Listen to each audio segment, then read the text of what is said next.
Así que vamos a hablar hoy del tema la venida del reino. La venida del reino. Y vamos a descubrir quizás, no sé si usted tenga el concepto claro, pero tristemente hablando, mucha gente lleva muchísimo tiempo en la iglesia y no tiene claro de qué se habla cuando se habla del reino de Dios aquí en la tierra. Cuando el Señor dice que nos manda a orar, nos enseña a orar en el Padre Nuestro, santificado sea tu nombre, venga a tu reino, hágase tu voluntad, así como en el cielo, aquí también en la tierra. ¿Qué quiere decir eso de que venga el reino? ¿Qué es el reino? ¿Qué pertenece al reino aquí en la tierra? Son preguntas que aún muchos cristianos no se las hacen, ¿verdad? ¿Cómo viene el reino? ¿Cómo se completa el reino de Dios aquí en la tierra? Y vamos a leer el Lucas capítulo 17, del verso 20 al 25. Precisamente el título que tiene en la Biblia mía, ese pasaje es la venida del reino. Y Jesús contesta una pregunta de los fariseos. Lucas 17, del 20 al 25. Dice así: preguntado por los fariseos cuándo había de venir el reino de Dios, les respondió y dijo: el reino de Dios no vendrá con advertencia, ni dirán, helo aquí o helo allí, porque he aquí, el reino de Dios está entre vosotros. Estaba hablando de él mismo. Él mismo estaba hablando. Y está entre vosotros. Él estaba allí. Y dijo a sus discípulos: tiempo vendrá cuando desearéis ver uno de los días del Hijo del Hombre y no lo veréis. Jesús lo iban a matar y se iba a ir, ¿verdad? Y os dirán, helo aquí o helo allí, no vayáis ni lo sigáis. Cuando le digan, mira, Cristo, este es Cristo, aquel es Cristo, no le crean. Porque como el relámpago que al fulgurar resplandece desde un extremo del cielo hasta el otro, así también será el Hijo del Hombre en su día. Pero primero es necesario que padezca mucho y sea desechado por esta generación. Así lo que le está diciendo Jesús es la venida de mi segunda venida. Yo vengo, viene el Hijo de Dios, vuelve, pero será espectacular. Como el relámpago ilumina el cielo de un lado a otro, se pone de día, así será. Y en otro lugar dice, todo ojo le verá. Así que los que dicen que son Cristo por ahí no llenan esa medida. Quiere decir que el regreso de Cristo lo van a ver al mismo tiempo las naciones, la gente, en China, en Estados Unidos, en Argentina, en África, todo el mundo al mismo tiempo, instantáneamente. Así es que eso es lo que dice la Escritura. Vamos a orar. Padre, te damos gracias, Señor. Ayúdanos a transferir la visión del reino de Dios. Señor, necesitamos toda la ayuda de tu Espíritu Santo para poder entender y conocer no solo la verdad, sino el corazón de Dios. Señor, nos ponemos en tus manos pidiendo esa sabiduría de lo alto, porque reconocemos las limitaciones que tenemos.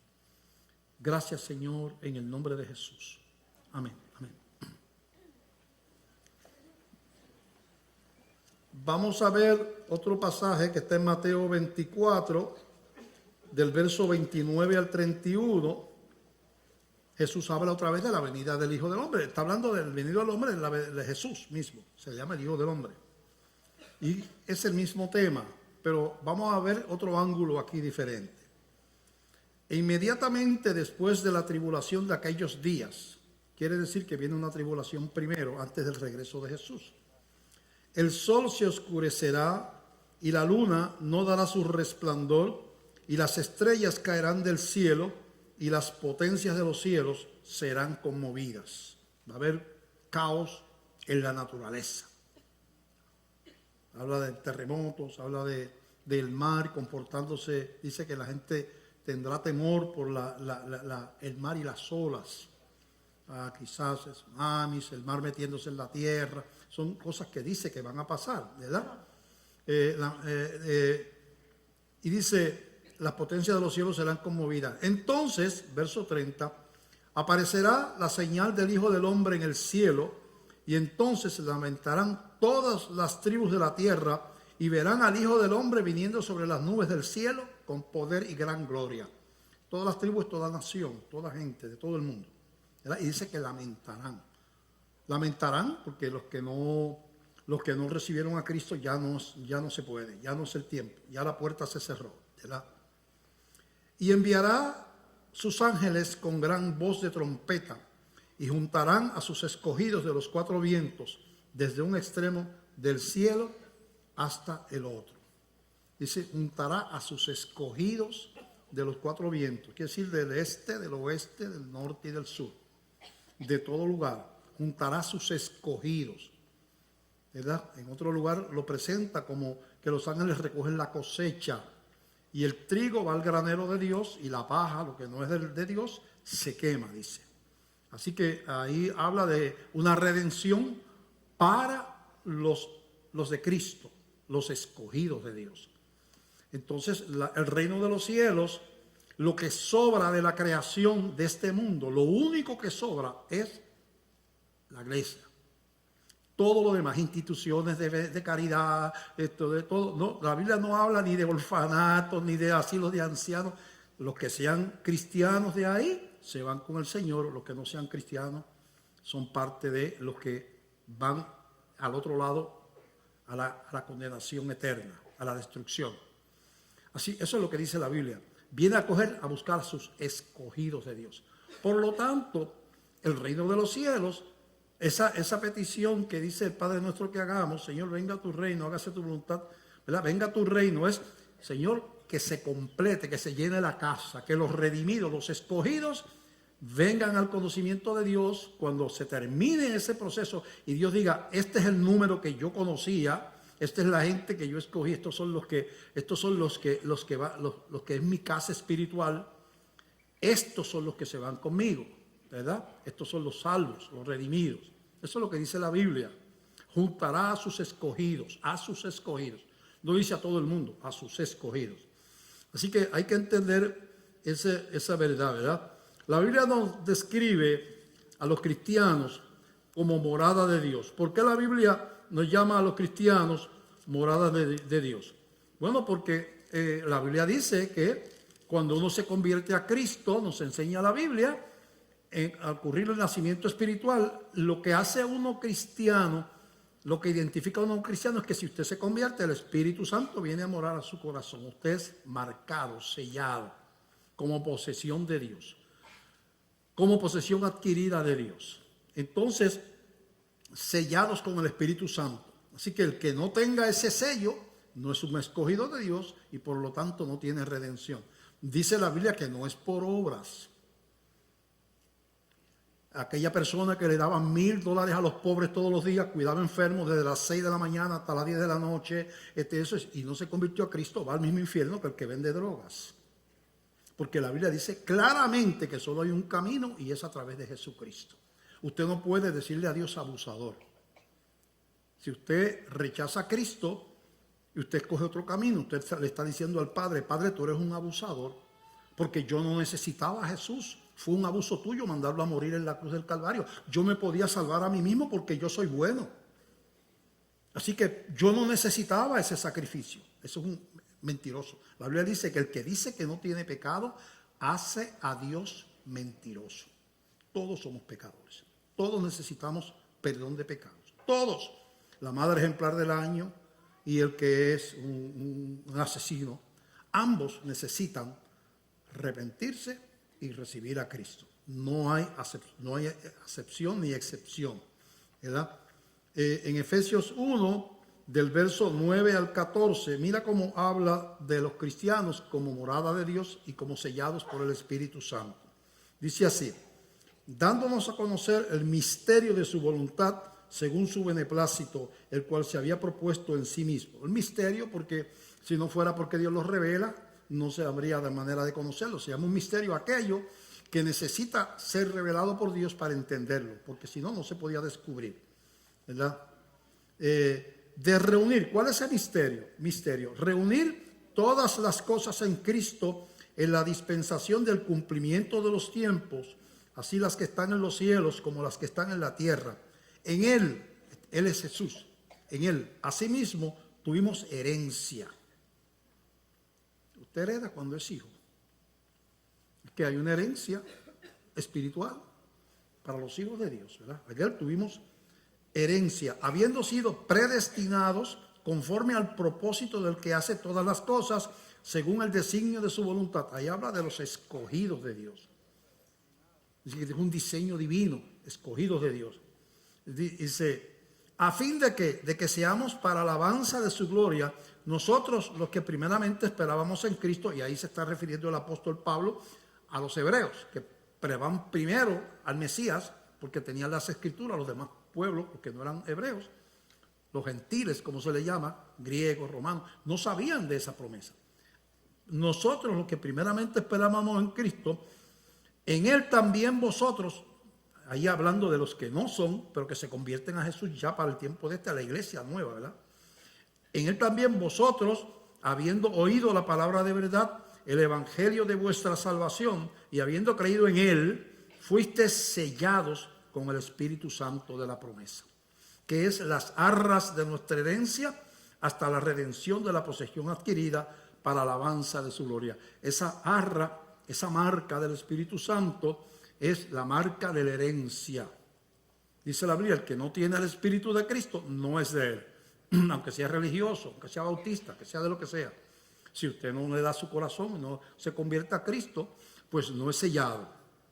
Ahora, no es un bonche de gente perfecta, es un montón de gente redimida.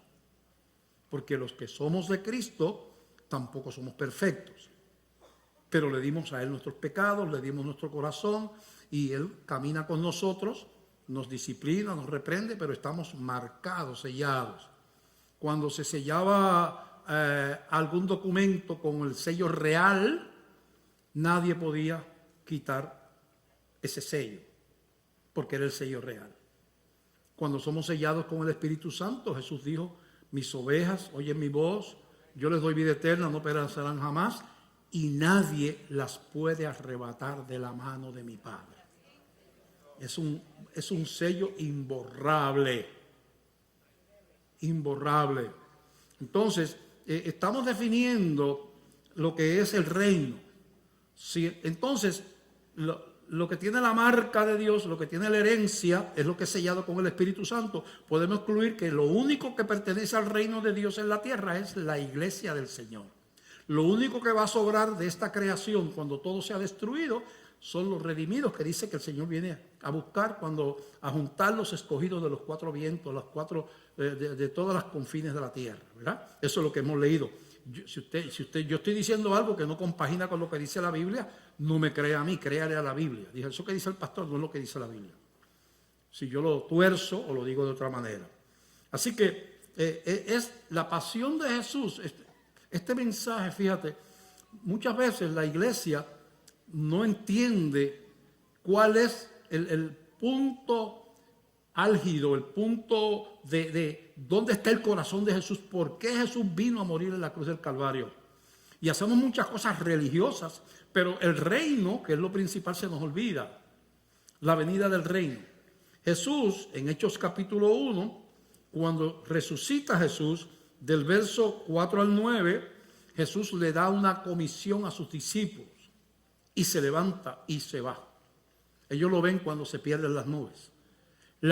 Cristo resucitado, lo habían muerto, resucitado se aparece a sus discípulos y le da una encomienda. Usted se puede imaginar que si tú tienes unas últimas palabras antes de irte, tú le vas a decir lo que para ti es lo más importante. Yo pongo el ejemplo de que si uno está agonizando, tiene una esposa o unos hijos, uno le va a hablar de algo, ¿verdad? Pues uno le habla a la esposa, mira, acuérdate que hay un seguro y que ¿verdad? Te acuerdas por los muchachos, uno sabe que se va, ya sabe que le queda pocos minutos de vida. Bueno, acuérdate de esto y esto, cuida mucho a Juanito, que tú sabes que es el más travieso, estoy pendiente de él, tú sabes que las cuentas de banco están aquí y allá, ¿verdad? Para que puedas quedar, no le hablas cosas importantes. Ese momento uno no dice, oye, ¿quién ganó anoche el juego entre Puerto Rico y Estados Unidos? No tiene que preguntarlo porque eso se sabe antes de. No es tiempo de preguntar si va a llover mañana, porque usted se está muriendo. Cuando Jesús se va, le habla a los discípulos de lo que para él era lo más importante. ¿Y qué les dice Jesús? Hechos 1, del 4 al 9.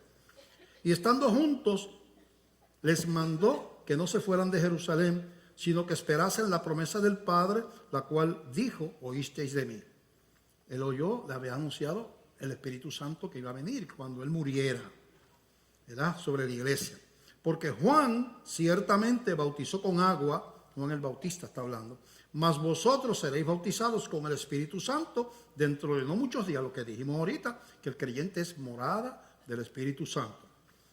Entonces los que se habían reunido le preguntaron diciendo, Señor, ¿restaurarás el reino a Israel en este tiempo? Los discípulos estaban pensando, estaban despistados y caminaron con Jesús. Y él les enseñó, pero a veces no entendemos. ¿Restaurarás el reino de Israel en este tiempo? ¿Sabe qué le estaban preguntando? Oye, ¿vamos a ser poderosos otra vez los israelitas? Que estamos bajo la bota romana, estamos aquí, somos una colonia de Roma que nos aplastó con su ejército. Vamos a volver a ser grandes como cuando vivía David, cuando vivía Salomón, que éramos los dueños de todo esto y las naciones venían y nos traían tributo y todo. Vas a volver a hacer, o sea, están pensando en un reino terrenal. Jesús le dice estas palabras. Les dijo, no os toca a vosotros saber los tiempos o las sazones que el Padre puso en su sola potestad. Esta palabra, eso no es su problema. Pero, ahí vienen los peros de la Biblia, recibiréis poder cuando haya venido sobre vosotros el Espíritu Santo y me seréis testigos en Jerusalén, en toda Judea, en Samaria y hasta lo último de la tierra. Y habiendo dicho estas cosas, viéndolo ellos, fue alzado y le recibió una nube que le ocultó de sus ojos. Recibirán poder para ser testigos, Jerusalén, Judea, Samaria y hasta lo último de la tierra. Yo vine a fabricar un reino que son almas. Y ustedes, la razón principal de recibir al Espíritu Santo es ser testigos. En su barrio, en su familia, en su pueblo, su país y hasta el fin del mundo. Ese es el corazón de Jesús. Ese es el corazón de Jesús. Así que la iglesia ha perdido la visión del reino. Por ejemplo, hay iglesias que llevan 50 años profetizándose unos a otros, agarrándose la cabeza y siervo, el Señor dice esto y lo otro, y hablando en lengua o poniéndole la mano a la gente y se caen para atrás. Y yo creo en las manifestaciones, yo no tengo nada en contra de eso. Pero si no están predicando el evangelio y no están haciendo misiones, no es una iglesia bíblica, es una iglesia que perdió la visión y no conoce lo que es el reino. El reino no tiene nada que ver con que usted tenga experiencias. Las experiencias no son el reino. El reino son las almas. El reino viene cuando las almas se completen, cuando se llene la casa. Entonces viene Jesús, cuando se complete hasta la última persona que ha de conocer al Señor. En Mateo 24, del verso 3 al 14, Mateo 24, del 3 al 14, es bastante largo, pero vamos a leerlo. Usted debe ver si lo que yo estoy diciendo compagina con lo que está diciendo Jesús. Y estando él sentado en el monte de los olivos, los discípulos se le acercaron diciendo, dinos cuándo serán estas cosas y qué señal habrá de tu venida y del fin del mundo, del siglo, del fin del mundo. Respondiendo Jesús les dijo, mirad que nadie les engañe, porque vendrán muchos en mi nombre diciendo, yo soy el Cristo, y a muchos se engañarán. Hasta uno por ahí ponceño había que decía que era Jesucristo. Y oréis de guerras y rumores de guerras. Mirad que no os turbéis, porque es necesario que todo esto acontezca, pero aún no es el fin. Porque se levantará nación contra nación y reino contra reino, y habrá epidemias, pestes, epidemias y hambres y terremotos en diferentes lugares. y todo esto será principio de dolores. Entonces os entregarán a tribulación y os matarán y seréis aborrecidos de todas las gentes por causa de mi nombre. Una gran persecución sobre la iglesia. Muchos tropezarán entonces y se entregarán unos a otros. Tropezarán es que se apartarán de la fe, y que se entregarán unos a otros quiere decir un desenfreno sexual, una degeneración sexual, ¿verdad? Se entregarán unos a otros y unos a otros se aborrecerán, mucho odio, todo eso es típico de los últimos tiempos. Y muchos falsos profetas se levantarán y engañarán a muchos. Y por haberse multiplicado la maldad, el amor de muchos se enfriará, mas el que persevere hasta el fin, este será salvo. Y será predicado este evangelio del reino en todo el mundo para testimonio a todas las naciones, y entonces vendrá el fin. Quiere decir que el Señor está diciendo, ¿acuerdan lo que le dijo al principio? Quiero que recibieran poder del Espíritu Santo cuando comenzó la iglesia. Lo voy a enviar como testigos a predicar desde aquí, Judea, Samaria y hasta el fin del mundo. Ahora está diciendo que cuando se le predique a todas la palabra naciones viene de etnos, que no es naciones políticamente hablando, geográficamente y políticamente hablando.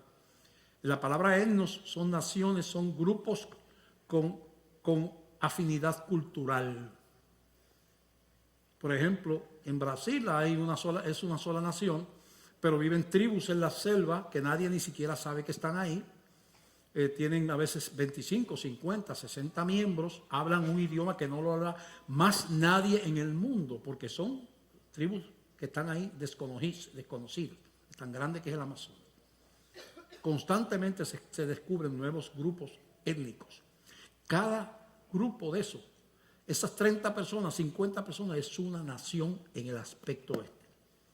Y lo que está diciendo es, hay que ir a predicar el evangelio. Este evangelio no es que se va a convertir todo el mundo, pero hay que predicarse a todas las naciones. Nosotros esta iglesia tiene misioneros a través de una iglesia de Perú, el hermano Pedro Hawkins allá, segadores se llama ese ministerio. Tenemos misioneros que de acá sustentamos, que apoyamos desde acá económicamente, que se van a vivir con estos grupos cuando los encuentran. Se tienen que quedar a vivir allí porque tienen que aprender el idioma de ellos. Y se quedan allí para poderle predicar el evangelio, tienen que tener la manera de hacerlo y se quedan allí viviendo con ellos y entonces después le predican el evangelio de Jesucristo. Entonces, en la India es una nación, pero hay posiblemente 100 grupos étnicos diferentes. De gente que no habla su propio idioma, tienen una afinidad cultural que lo hace diferente al resto de la gente. Así que lo que está diciendo es que el evangelio tiene que llegar a todas las naciones, a todas las etnias, tiene que ser predicado antes de que vengan. Y entonces, después que se predique a todas las naciones, y entonces vendrá el fin. Puede pasar 10,000 años más, y si no se cumple esto, no va a venir Jesús. Tiene que predicarse a todas las naciones.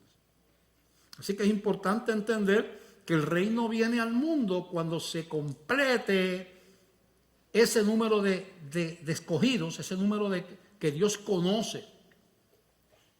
Que Dios conoce. Cuando se complete y se cierre la puerta, digo, ya se llenó la casa. Ya no hay oportunidad de convertirse, ¿verdad? Ahora viene lo que describe de la venida de Cristo, el levantamiento de la iglesia, que lo acabamos de leer hace un ratito.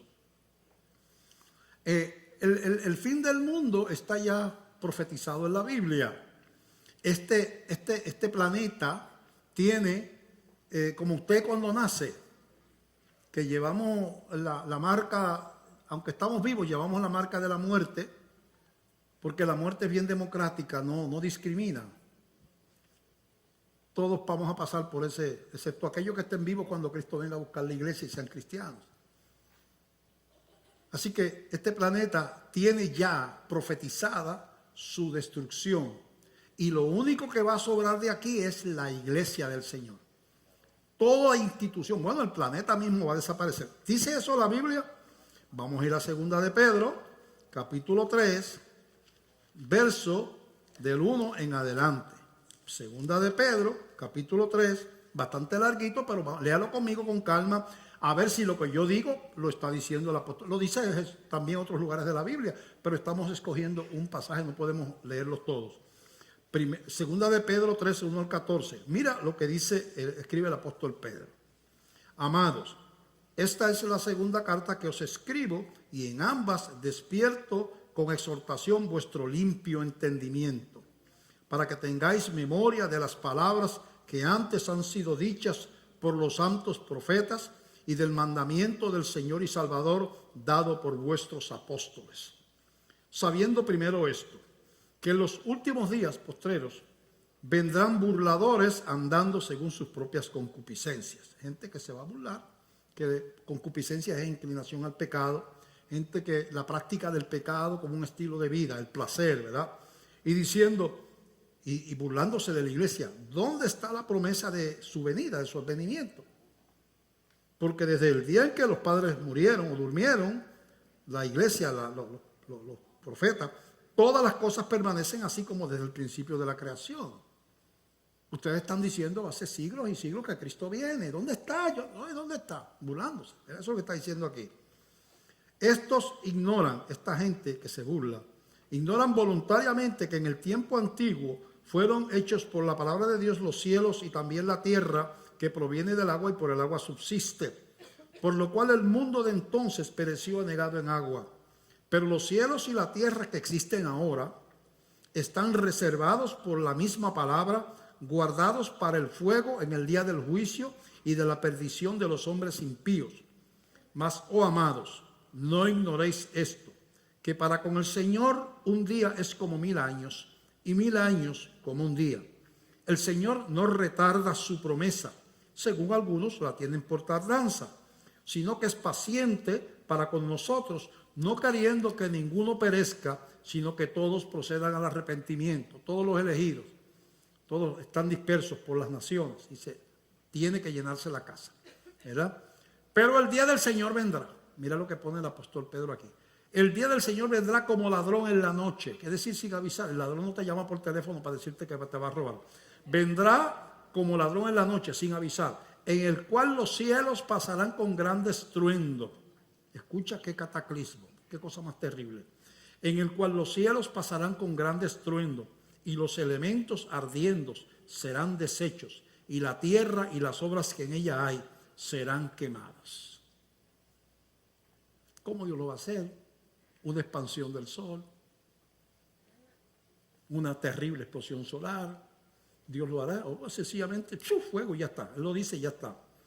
Puesto que todas estas cosas han de ser deshechas, ¿cómo no debéis de andar en santa y piadosa manera de vivir, esperando y apresurándoos para la venida del día de Dios? Y repite, en el cual los cielos encendiéndose serán deshechos y los elementos siendo quemados se fundirán. Pero nosotros esperamos, según sus promesas, cielos nuevos y tierra nueva en los cuales mora la justicia.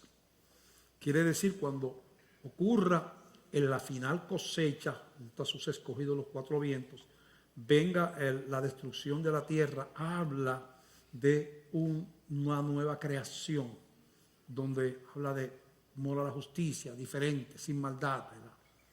Así que el reino de los cielos, dice Jesús en el Padre nuestro, Señor, ora, venga tu reino, hágase tu voluntad en los cielos como en la tierra. Hasta que no venga el reino, no se va a hacer la voluntad de Dios en el cielo y en la tierra, en esa tierra nueva que habla la Biblia. Así que la Biblia habla de que entonces la tarea principal de la iglesia es reunir a los redimidos. Esa fue la preocupación de Jesús. Vayan y sean testigos a todas las naciones. Háblales para los escogidos se arrepientan.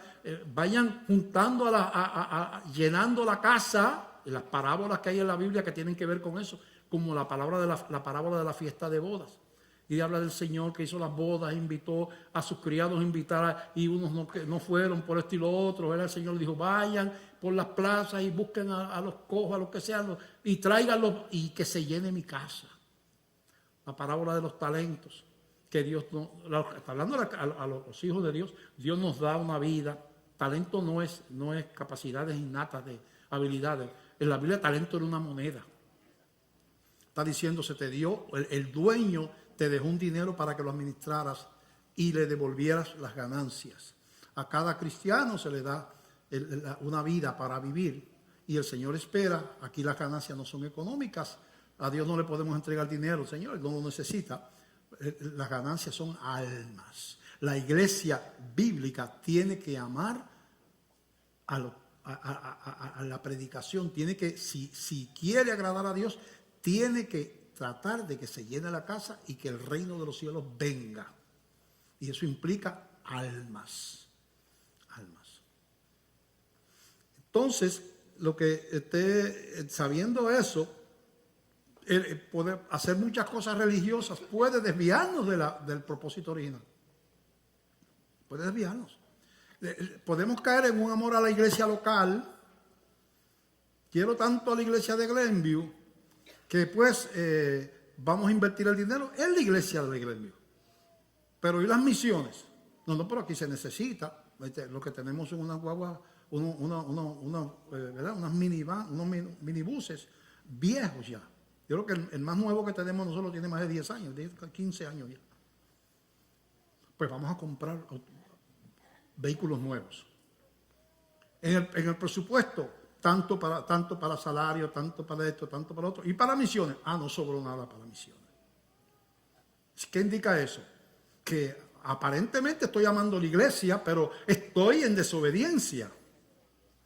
Porque se supone que las misiones y el evangelismo ocupan el primer lugar en el corazón de la iglesia. Porque ese fue el corazón de Jesús. Jesús dice, yo vine a buscar y a salvar lo que se había perdido. Que no quiere decir que no construyamos, que no quiere decir que no hagamos otras cosas. O viene la iglesia y ama tanto las manifestaciones espirituales que hacemos reuniones para tener bendición y le ponemos las manos a la gente para que de esto y la gente y le profetizamos y hablamos en lengua y se caen para atrás y todo. Pero no invertimos en misiones ni en evangelismo. Somos ahí los mismos siempre cayéndonos para atrás. El Señor dice, ustedes son un montón de desobedientes. Señor, pero es que, ¿qué pasó en Pentecostés? La mayor bendición de la historia ocurrió cuando vino el Espíritu Santo por primera vez. Que no había pasado, ni los profetas tuvieron esa experiencia. Por los profetas, el Espíritu Santo no moraba en los profetas, era soplado sobre ellos, como fue soplado por los apóstoles, y después tuvieron que ir al aposento alto después de la muerte de Cristo, porque Cristo tenía que morir primero para que el Espíritu Santo pudiera morar en el corazón de la gente. Y los profetas todavía Cristo no había muerto. ¿Y qué pasó? En esa tremenda bendición, ¡boom!, vino el Espíritu Santo. Dice que habían como 120 esperando lo que Jesús le había dicho que iba a venir. Se derrama el Espíritu Santo, se ven unas llamitas de fuego en la cabeza de los 120. Como digo, parecía un bizcocho de cumpleaños. 120 llamitas, porque eso representaba lo que representaba esa llama ahí, en el tabernáculo que describe la Biblia, que estaba en el desierto. Esa llama representa la persona del Espíritu Santo. Quiere decir que ahora el templo de Dios ya no era un templo hecho de manos como ese. Ahora el templo de Dios somos nosotros. Y por eso la llamita estaba en la cabeza de los que estaban allí reunidos. Pero ¿qué pasó? Dijeron, qué bueno está. Y después el testimonio, estuvimos 6 meses en aquel culto, la gloria de Dios bajó. La gloria de Dios bajó, sí bajó. Pero los 5 minutos estábamos en la calle predicando el evangelio. Porque lo que el Espíritu Santo va a hacer, si es un avivamiento, es poner la misma pasión de Cristo en tu corazón. No es que brinques y saltes por aquí y por allá. Hay iglesias que brincan y saltan más que en las Olimpiadas, pero no evangelizan ni invierten en misiones. Pues son antibíblicas, no son iglesias bíblicas. No hay verdadero avivamiento sin una pasión por los perdidos. No lo hay. Porque eso no es el corazón de Dios. Y eso no fue lo que pasó en Pentecostés. Así es que tenemos que no perder el centro de la intención de Jesús, ¿verdad? No podemos hacer tantas cosas y a veces muchas veces es un evangelio antropocéntrico, o sea, centralizado en el hombre.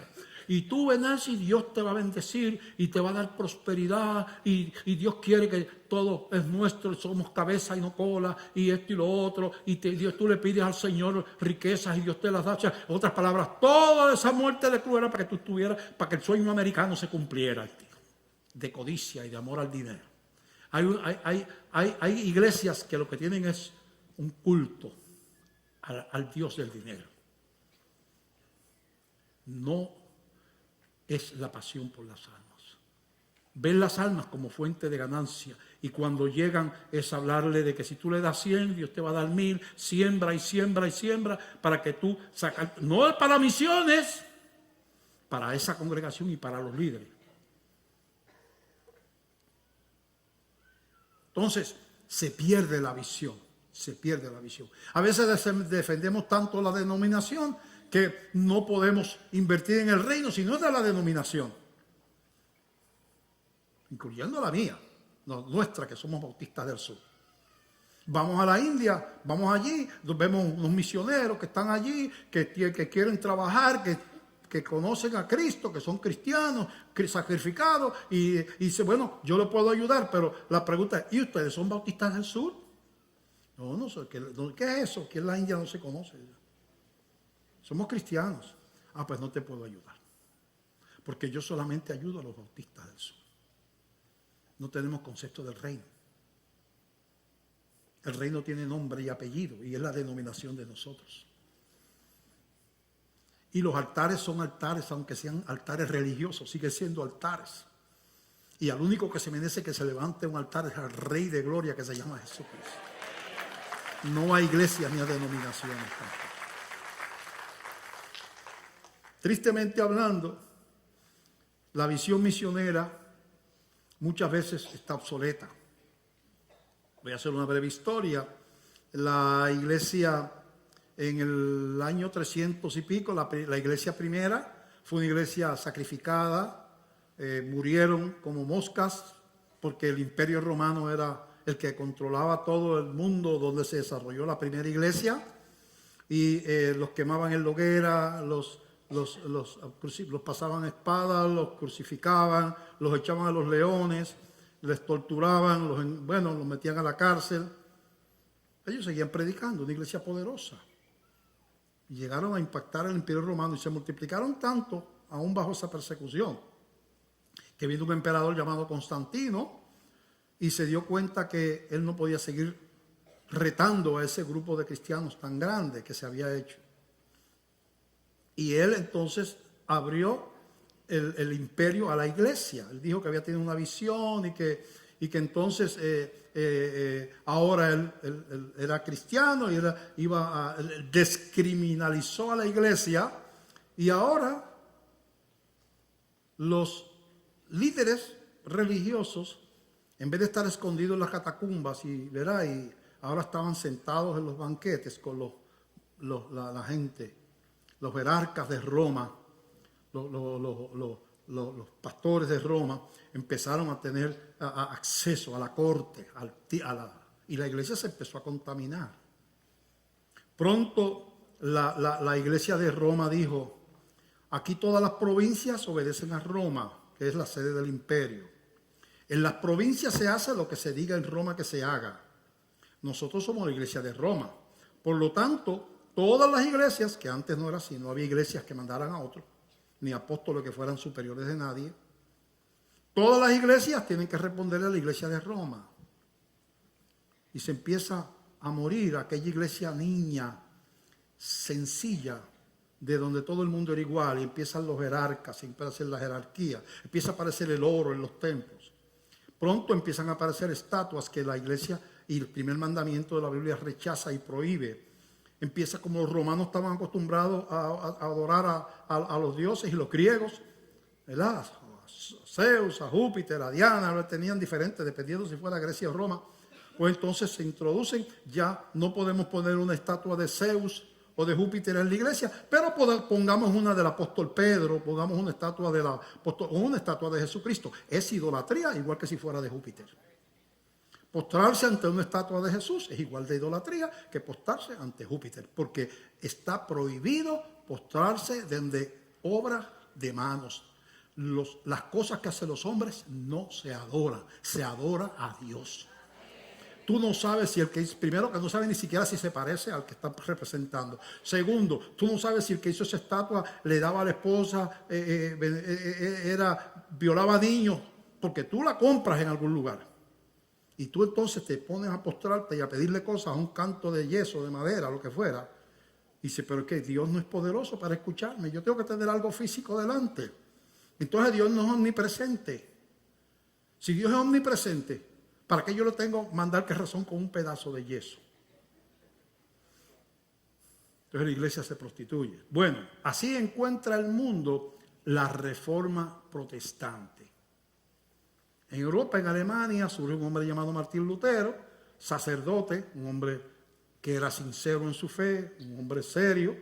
Empieza a escudriñar las escrituras, la Biblia, y dice, pero están pasando un montón de cosas en la iglesia que están mal. Esto no es lo que enseña la Biblia. Trata de hablar con sus superiores, ¿verdad? Escribe unas tesis que clava en la catedral de Wittenberg. Y entonces el que se mete en problemas, porque él ve cosas inclusive que hasta dónde había llegado la corrupción de la iglesia. Y entonces hay una reacción en contra de él, ¿verdad? Que lo llevaron a juicio y todo, ¿verdad? Entonces, el asunto es que él, por ejemplo, descubre, mira hasta de dónde había llegado. Había lo que se llamaba las indulgencias, aprobado por la iglesia. Las indulgencias era que yo quería acostarme con una mujer que no era la mía. Yo era el duque tal, el conde tal, tenía dinero. Yo hablaba con el obispo del área, el cardenal. Yo quiero tener una aventurita con la mujer aquella, pero hay unas indulgencias. ¿Cuándo tengo que pagar para que la iglesia me dé permiso para acostarme con esa mujer? Pues te cuesta 100 monedas de plata. Pues aquí yo tengo la moneda de plata, ahora tengo indulgencia para pecar y no me cuenta el pecado. Hasta eso yo. Las investiduras. ¿Qué eran las investiduras? Yo era sobrino del conde, hijo del príncipe, lo que fuera, y yo quería una sede cardenalicia. Yo quería ser cardenal de esa área. Y yo iba, ¿verdad? Visitaba a Roma, a Papa, allá, y decía, yo quiero que es un inconverso, es un borrachón, es un mujeriego, pero yo le voy a comprar una toga cardenal. Va a ser cardenal. ¿Cuánto me cuesta que mi sobrino sea cardenal? 500 piezas de oro. Y viene, ahora te nombro cardenal de eso. Eso se encontró. Después la Iglesia Católica corrigió eso con la Contrarreforma y quitaron todas esas cosas. ¿Verdad? Pero ocurrieron esas cosas. Entonces, cuando surge el protestantismo en Europa, llega a los países que salieron de Europa, Estados Unidos, Canadá, y eso, Europa, Estados Unidos y Canadá empiezan una inversión, empiezan a hacer misiones. ¿Por qué? Porque todo el mundo, excepto los países esos europeos y los que salieron de allí, todo el mundo estaba en la idolatría. Latinoamérica, con la religión postrada a las imágenes y el sincretismo, que se habían incluido algunas prácticas de los indios, chamanistas, o estaba la idolatría de la India, adorando perros y gatos y ratones y cuantas cosas hay. Entonces, la luz la tenían los europeos, los americanos y los canadienses, y enviaron misioneros a enseñarnos. Y se regó el evangelio por el mundo. Pero a través del tiempo pasa algo asombroso. El cristianismo empieza a prosperar en esos países de oscuridad, incluyendo países comunistas, y empieza a apagarse en los países que originaron el evangelismo. Se empieza a desaparecer el cristianismo en Europa y ser sustituido por filosofías y sistemas de culto al materialismo. Empieza a colapsar la iglesia norteamericana, como está pasando, a bajar. Cada día hay menos personas que se identifican como cristianos, o la iglesia es más mundana, empieza a colapsar los países que llamamos donde se originó el evangelismo, empieza a colapsar y empieza a explotar y a crecer en los países que fueron evangelizados. Por ejemplo, en China había 1 millón de cristianos cuando entró el comunismo, ahora son 100 millones de cristianos. En Cuba, he estado en ambos lugares. En Cuba habían bastantes evangélicos, pero después del comunismo, la meta era 1 millón de iglesias en las casas, en Cuba. Explota en África, explota en Latinoamérica, explota en la India, empieza a crecer el cristianismo. En Corea del Sur hay muchos más cristianos que en Estados Unidos, por población. Por Corea del Norte es comunista allí, no, pero en Corea del Sur. Entonces, la estrategia se queda igual. Ese es el error. La estrategia se queda igual. No tienen visión del reino, las denominaciones. No tienen visión del reino. Entonces, voy a poner un ejemplo. Un misionero de mi denominación que se ha enviado a la India, calculando que se le paga un salario a él y a su esposa, más el viaje y traslado de la mudanza para la India. Además hay que alquilarle una casa que no va a ser en un arrabal, porque no poner un americano a vivir un puertorriqueño a vivir en medio de los arrabales de la India. Una casa en un buen lugar. Hay que darle educación a los hijos, si los tiene, en inglés, porque no entienden el idioma de allí, y eso cuesta dinero, son colegios privados. Yo calculo que un misionero de mi denominación sale en $12,000 al mes. Esa es la misión del siglo XVIII, siglo XIX, parte del siglo XX. A los 10 años tú te encuentras ese misionero que está en alguna ciudad porque no puede ir a vivir a las aldeas porque lo matan, identifican rápidamente que no es de allí. Y los musulmanes, los hinduistas o los budistas los matan. Tiene que quedarse en la ciudad. A los 10 años tú te encuentras con él. Oye, ¿cómo está? Se puede, ahora tengo 3 familias que se están reuniendo para estudios bíblicos, 10 años después. De los 200 o 300 idiomas de la India no conoce ninguno. Quizás está empezando a conocer el principal. Le faltan 200 más por conocer. Poco efectivo, caro y obsoleto.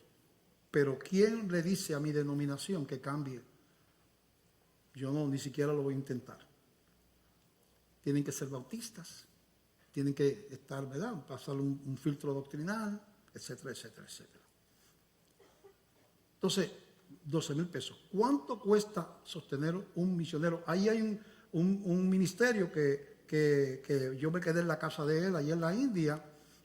Josh Kalimer tiene 17,000 misioneros a su cargo de la India, listos para salir al campo. Necesitan auspicio. Duermen en las aldeas, comen lo de allí. Yo me cogí una infección allí, una amibiasis, disentería amíbica, entoamibis tolítica se llama eso. Me dio una amibiasis porque yo no tengo inmunidad para eso, que ellos están desde chiquitos comiendo y le dan 20,000 diarreas y el que no se muere ya no le da más nada porque tiene inmunidad contra todas esas cosas. Las mismas bacterias de aquí están allá en el agua, las de aquí no te hacen nada porque tienen ya los antígenos que tienen esa bacteria, ya tu cuerpo los conoce, pero las de allá, siendo la misma especie, tienen otras proteínas diferentes, otra cepa, y allá te pasa con diarrea todo el tiempo. Nada de eso le pasa a los misioneros de allí. Allí con $100 se mantiene una familia en las aldeas, en las ciudades quizás 200, porque es más caro. En las aldeas con $100.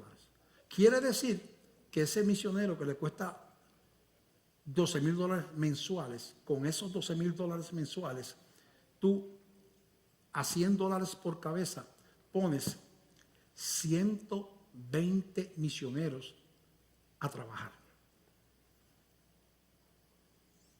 A las 2 familias que tiene el misionero de acá a los 10 años, tomando estudios bíblicos, cuando tú le preguntas a esos 120 misioneros que están regados por las aldeas, bueno, hemos levantado 250 iglesias, se nos han convertido 850 personas, porque eso es lo que funciona ahora.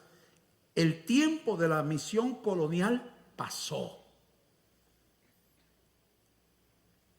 Peor aún cuando la gente dice, vamos a hacer un viaje misionero a la China, y toman misioneros, toman jóvenes de aquí, de las iglesias, va 100 jóvenes y lo mandan, sale como a $3,000 por cabeza a la China 2 semanas. El efecto, cero. Nada. Nosotros debemos ir a la China a aprender, no a hacerlo. A esos países uno va a aprender. Ellos están más adelantados cristianamente que uno. Gasta, ¿sabe cuánto? 100 jóvenes. A 3,000 pesos, 300,000 pesos.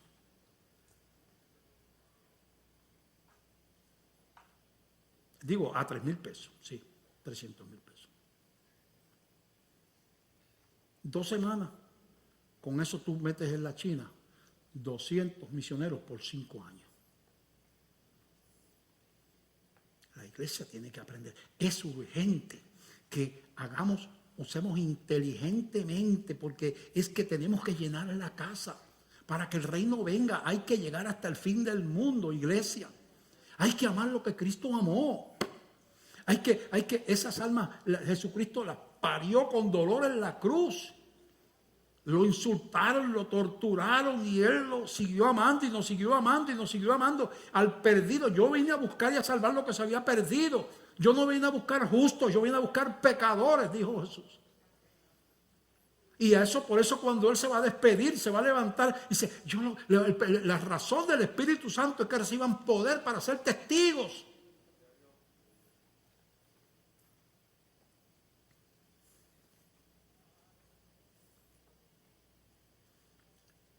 Tenemos que tener el corazón de Jesús.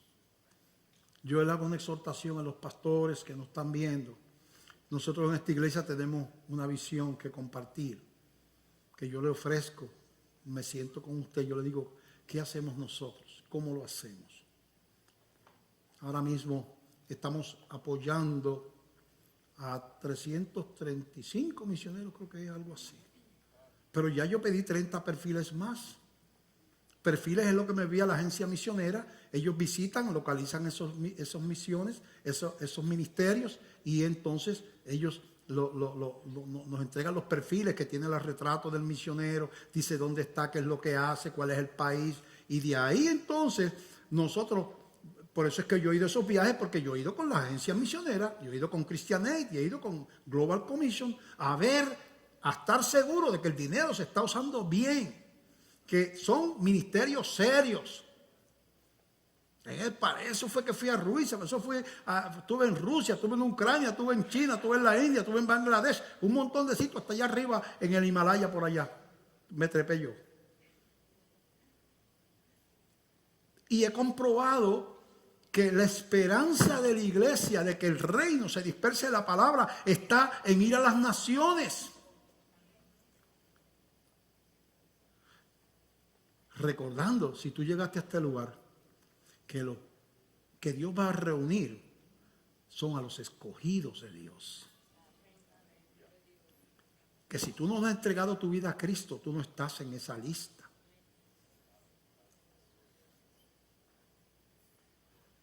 Así que cuando venga la destrucción o te mueras, no eres contado porque tú no tienes herencia. ¿Te acuerdas que dijo? Nos dio una herencia. ¿Una herencia qué? El cielo, la gloria. No tienes herencia. No eres hijo. Tienes que pensar en tu vida. Puedes ganarte 7 millones al día y si no salvas tu alma, eres un fracasado. Porque tarde que temprano te vas a morir y los 7 millones no te van a servir para nada. Tienes que la inversión tiene que ser en vida eterna. Y a la iglesia le digo, iglesia, yo a veces le digo, bueno, ahora estamos vendiendo el centro de retiro nuestro, está cotizado en varios cientos de miles de dólares. Ya el 10% de eso está prometido para misiones. Para misiones, el 10%, lo que sea. Para misiones. Yo le doy al Señor, Señor, danos más para dar más. A veces me da tristeza, la cafetería de aquí sostiene 42 misioneros y a veces, mire pastor, se nos han ido unos cuantos, estamos cortos de cocineros, no tenemos quien cobre, a veces tenemos que cocinar y fregar y yo digo, pero no habrán 15 o 20 personas en esta iglesia tan grande que digan, pastor, yo quiero ayudar a sostener misioneros. ¿No tenemos amor por los perdidos? Venimos a buscar nada más.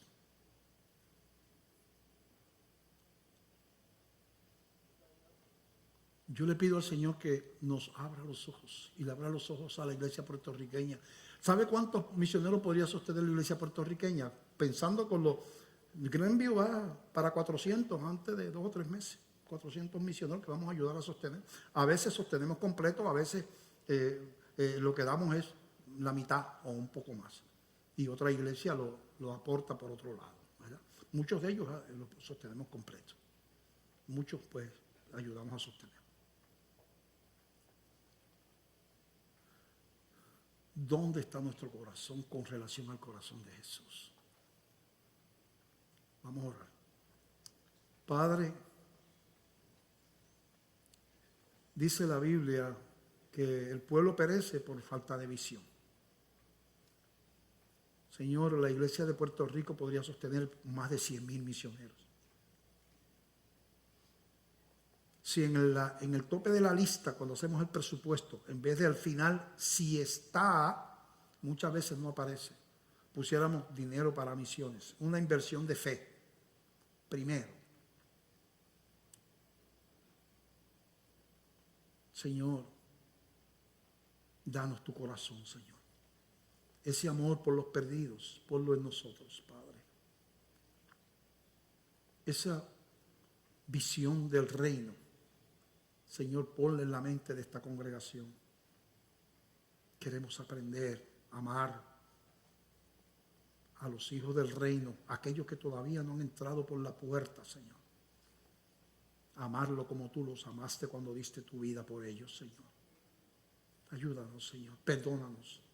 Perdónanos si somos malos mayordomos de los bienes que nos has dejado. Perdónanos, Señor. Gracias, Señor. Gracias.